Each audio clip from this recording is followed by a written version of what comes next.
Ça y est, l'automne est bien installé. Il suffit d'aller se balader en forêt pour le remarquer. Les couleurs sont plus dorées, plus marronnées. Les chemins se tapissent de feuilles. La fraîcheur s'installe et le vent est de plus en plus présent. En Ayurveda, la médecine indienne, on dit que l'automne est empreint de l'énergie Vata, un mélange d'air et d'éther, une énergie desséchante, fraîche et qui génère de l'éparpillement, de la fatigue. Alors si votre constitution ayurvédique contient du Vata, vous risquez d'être plus impacté par cette saison. Mais c'est un peu le cas pour tout le monde. Les changements de saison nécessitent des changements de routine, exactement comme le fait la nature.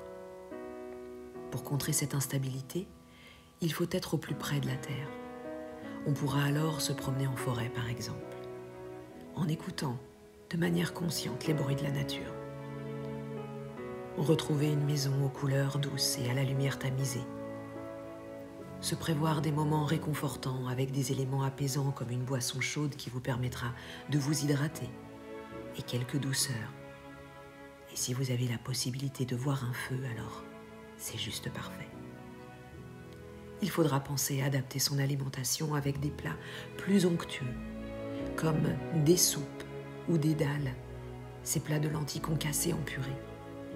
Ne pas hésiter à utiliser plus d'épices adaptées au Vata, comme la cannelle, le gingembre, le cumin. Modifier sa routine de yoga en ajoutant des séries de Pawan Muktasana, où on va libérer le Vata des articulations. Être plus dans des postures d'équilibre afin d'apaiser le mental, mais également plus de postures au sol, plus ancrées, plus d'ouverture de bassin, pour libérer les émotions, pour être plus près de la terre.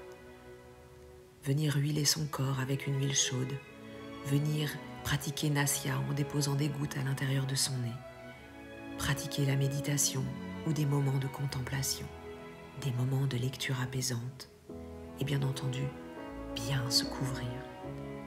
Si l'Ayurveda vous intéresse et que vous souhaitez connaître votre constitution, rapprochez-vous d'un praticien ayurvédique. Il vous expliquera alors comment adapter vos énergies, votre vie à vos besoins et non l'inverse.